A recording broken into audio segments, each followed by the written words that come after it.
नमस्कार दोस्तों, जय हिंद, वंदे मातरम। आप सभी का स्वागत अभिनंदन है आपके अपने टीटी फैमिली शिक्षकों के परिवार जायसवाल कोचिंग सेंटर पर, पावर्ड बाय शिक्षा ही प्रकाश है।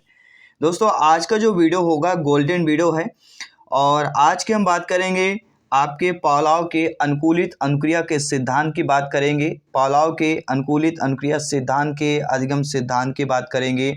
ईपी पॉलाव का पूरा कंक्लूजन लेकर आए हैं, पूरा निचोड़ लेकर आए हैं। पहले हम इनसे संबंधित महत्वपूर्ण टॉपिक की बात करेंगे।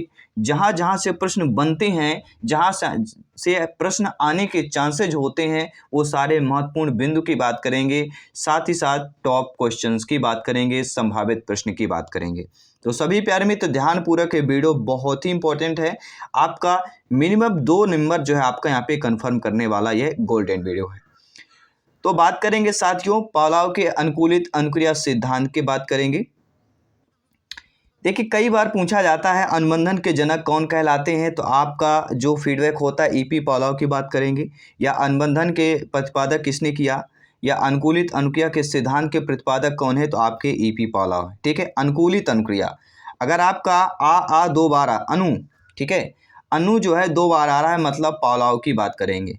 क्योंकि पॉलाव में भी आपका देख रहे होंगे क्या है, अनु अगर यहाँ पे 2 बार आया है तो यहाँ पे वा भी आपका पॉलाव में 2 बार आ रहा है। ठीक है, पॉलाव की बात करें, इनका जन्म 26 सितंबर 1849 को रियाजान रूस में हुआ था।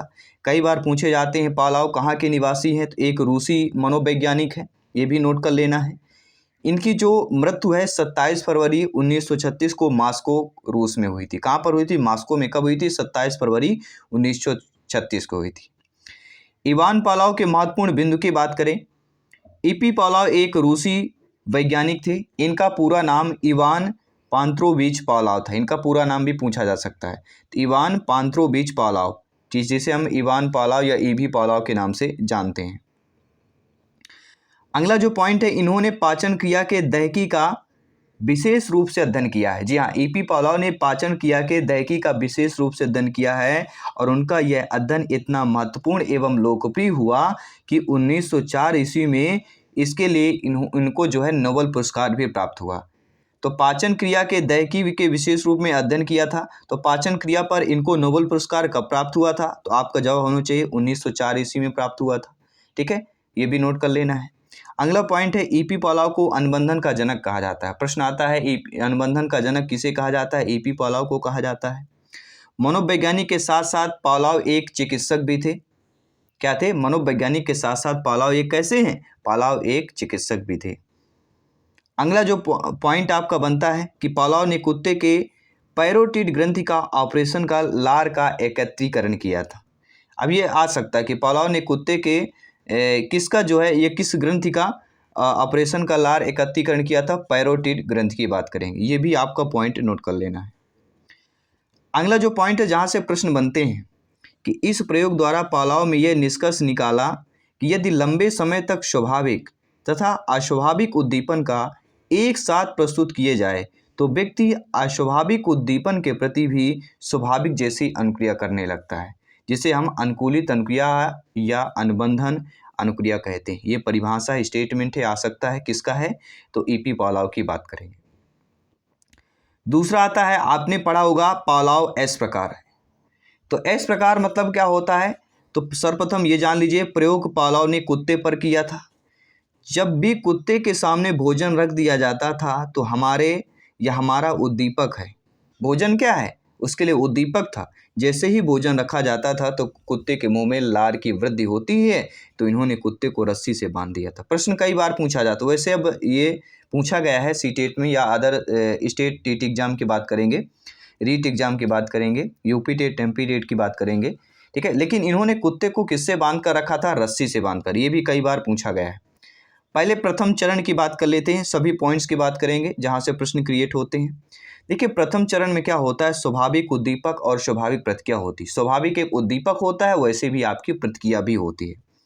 स्वाभाविक उद्दीपक भोजन होता है और स्वाभाविक प्रतिक्रिया लार निकलना, ये दोनों चीज़ें स्वाभाविक पर है। द्वितीय चरण में क्या होता है, द्वितीय चरण में घंटी निकलना, मतलब घंटी क्या होती है, बजती है। घंटी के बजने के साथ साथ भोजन आने का चांस होता है, तो फिर क्या होता है, कुत्ते की लार निकलती है। तो घंटी यहाँ पे क्या होती है, कृति में एक उद्दीपक है। भोजन एक स्वाभाविक उद्दीपक है और लार भी एक स्वाभाविक प्रतिक्रिया है, लेकिन घंटी यहाँ पे कृत्रिम उद्दीपक का कार्य करती है। तृतीय चरण में क्या होता है, घंटी जो है जैसे बजती है लार कुत्ते में निकलने लगता है, अर्थात घंटी कृत्रिम उद्दीपक है, लार निकलना स्वाभाविक प्रतिक्रिया हो जाती है। नोट ये भी ध्यान देना है कि घंटी भोजन के मध्य 2 से 4 सेकंड का होना चाहिए। प्रश्न आ सकता है कि घंटी में जो है भोजन के मध्य समय अंतराल, यानी घंटी बजने के साथ 2 या 4 सेकंड में भोजन आना चाहिए, इतना समय अंतराल होना चाहिए, अर्थात 2 से लेकर 4 सेकंड का समय अंतराल होना चाहिए। ये भी इंपॉर्टेंट पॉइंट्स, इसको भी आपको नोट कर लेना है, ठीक है। इसके बाद बात करें कि भोजन को घंटी से अधिक प्रभावशाली होना चाहिए, ये भी इंपॉर्टेंट है। घंटी प्रभावशाली नहीं होना चाहिए, जिसके लिए वह लार टपकता है, ठीक है, तो जो भोजन के लिए जो है घंटी अधिक प्रभावशाली, भोजन को घंटी से अधिक प्रभावशाली होना चाहिए, जिसके लिए वह लार टपकाता है। अब बात कर लेते हैं महत्वपूर्ण बिंदुओं की। ईपी पलाव के सिद्धांत के शैक्षिक उपयोगिता की बात कर लेते हैं, अधिगम के सिद्धांत की शैक्षिक उपयोगिता की बात कर लेते हैं, अनुबंधन के सिद्धांत के शैक्षिक उपयोगिता की बात कर लेते हैं। पहला कि शिक्षक को विषय वस्तु के प्रति अनुबंधन करना चाहिए, अच्छी आदतों का निर्माण किया जा सकता है, अनुशासन बच्चों में लाया जा सकता है, बुरी आदत तो वह क्या दी से छुटकारा मिला दिया जा सकता है, यानी बुरी आदतें जो होती हैं उसके छुटकारा बच्चे से मिला दिया जा सकता है। और पांचवा है सतर्क रहना। और छठवां जो आपका आता है, शिक्षण में दृश्य श्रव्य सामग्री का प्रयोग, पुनरावृत्ति पर बल देना एंड यांत्रिक तरीके से सीखने पर बल देना। इसी प्रकार बालक को या बालक में प्रेम भावना का विकास भी होता है एंड भाषा को सीखने सिखाने के लिए विशेष उपयोगी भी होता है, आदतों के निर्माण में विशेष उपयोगी होता है। और अगला है भय संबंधित मानसिक भ्रांतियों को दूर करने में सहायक होता है।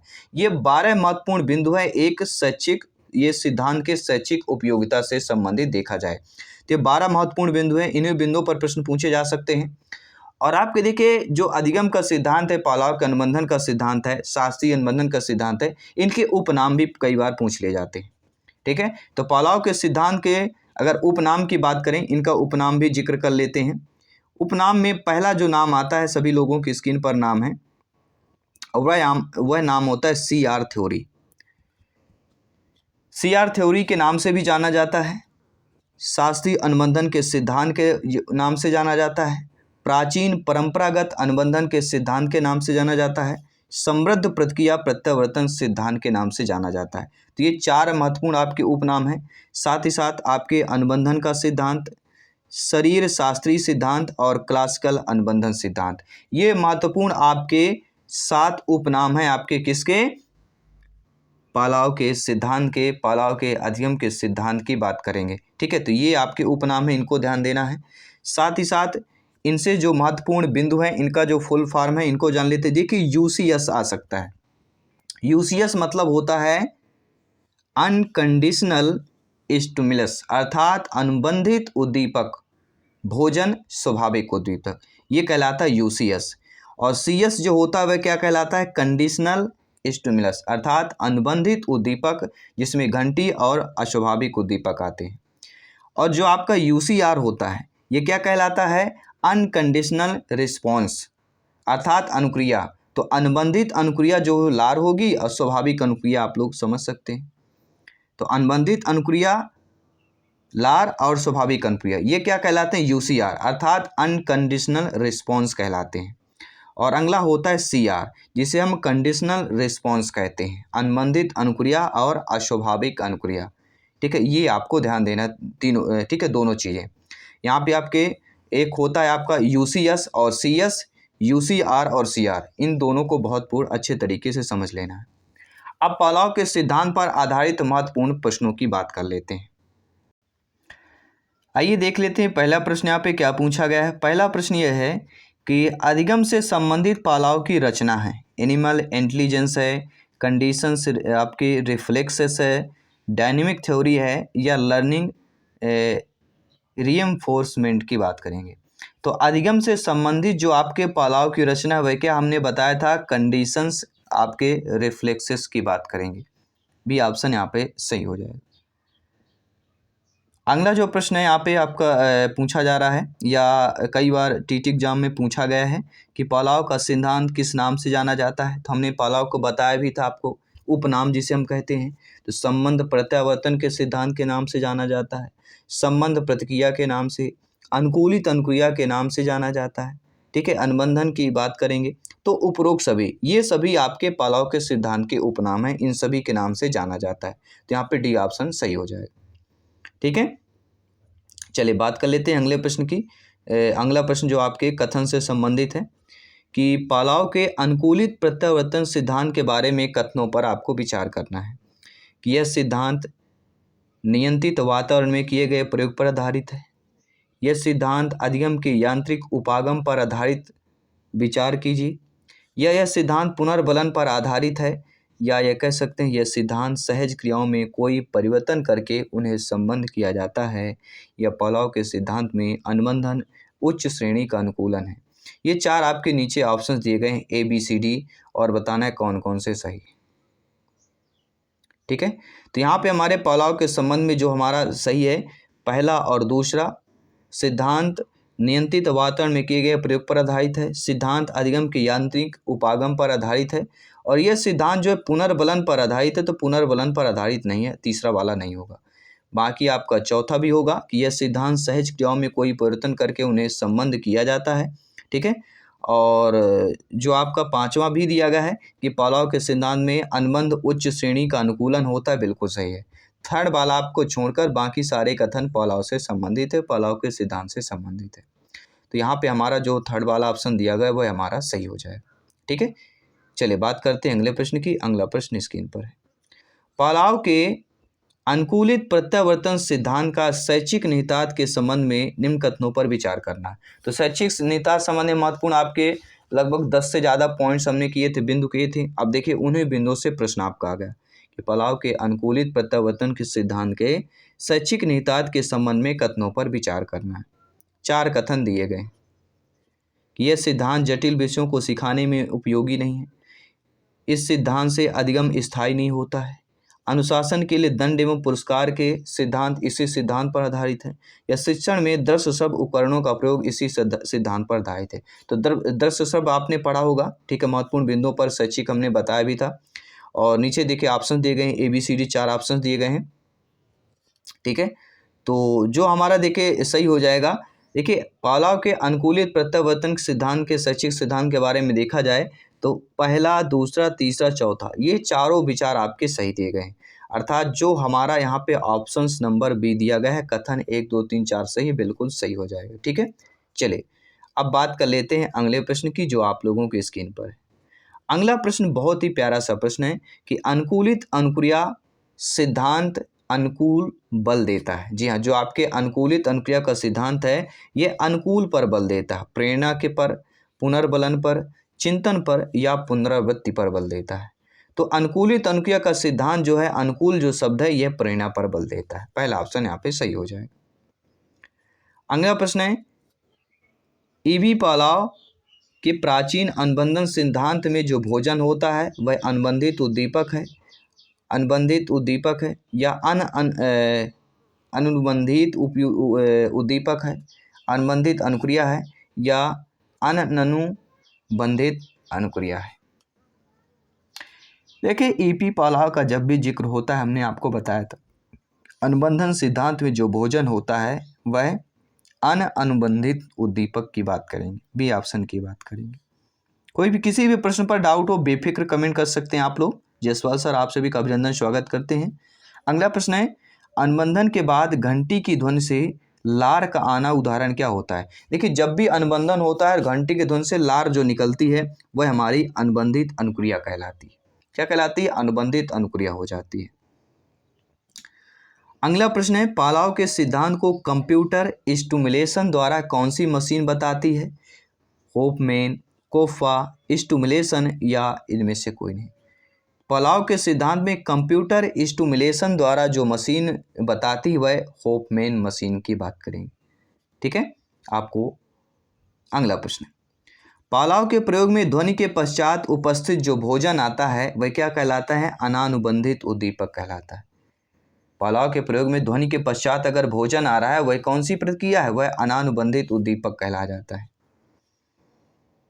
और अगला प्रश्न है कि कुत्ते के साथ पालाव ने प्रसिद्ध प्रयोग में वह शब्द कौन सा था जिसका उपयोग उसे भोजन का वर्णन करने के लिए किया गया था, जिसके लिए कुत्ता स्वाभाविक रूप से लार टपकाता था? तो वह हमारा कहलाता है स्वाभाविक उद्दीपक। क्या होगा? कुत्ते के साथ पौलाव ने प्रसिद्ध प्रयोग में वह शब्द है आपका स्वाभाविक उद्दीपक, जिसका उपयोग उसे भोजन का वर्णन करने के लिए किया गया था। हम बात करेंगे स्वाभाविक उद्दीपक की बात करेंगे, क्योंकि घंटी एक कृत्रिम उद्दीपक हो गया, भोजन स्वाभाविक उद्दीपक हो गया और लार निकलना भी यह स्वाभाविक प्रतिक्रिया हो जाएगी। अगला प्रश्न स्क्रीन पर है, शास्त्रीय अनुबंधन में सम्मिलित क्या होता है? तो शास्त्रीय अनुबंधन में एक उत्तेजक का दूसरे उत्तेजक में सहचर। पहला ऑप्शन सही कर लीजिएगा। शास्त्रीय अनुबंधन में क्या सम्मिलित होता है? एक उत्तेजक का दूसरे उत्तेजक में सहचर सम्मिलित होता है। एंड अगला प्रश्न है, पालाव के प्रयोग से अधिगम के एक प्रसिद्ध सिद्धांत का निर्माण हुआ। सूझ या अंतर्दृष्टि के, प्रयास एवं त्रुटि के, पुनर्बलन के या सबलीकरण के सिद्धांत की बात करेंगे। ये क्वेश्चन हम आप सभी के लिए मॉक क्वेश्चन के लिए दे रहे हैं। इसका कमेंट सभी लोग, मेरे प्यारे मित्र, शिक्षक बंधु, भाई बहन सभी कीजिएगा कि पालाव के प्रयोग से अधिगम के एक प्रसिद्ध सिद्धांत खाली स्थान का निर्माण हुआ। 4 ऑप्शन से चूज करके बताना है। और ये बेहतरीन कंसेप्ट आपको कैसा लगा नीचे कमेंट बॉक्स में अवश्य बताइएगा। इसके साथ साथ ही आगे आने वाली जो मनोवैज्ञानिकों की क्लास है इससे बेस्ट होने वाली है, क्योंकि यहाँ पर सिलेक्शन ऊपर ही है, क्योंकि यह शिक्षकों का परिवार है, आपका परिवार है, टीटी फैमिली है। और टेलीग्राम पर अवश्य ज्वाइन कीजिएगा, फ्री में नोट्स पीडीएफ फाइल प्राप्त कीजिए, क्योंकि राष्ट्र हित में टीटी फैमिली है, आपका परिवार है। सभी मित्रों को जय हिंद, वंदे मातरम, धन्यवाद।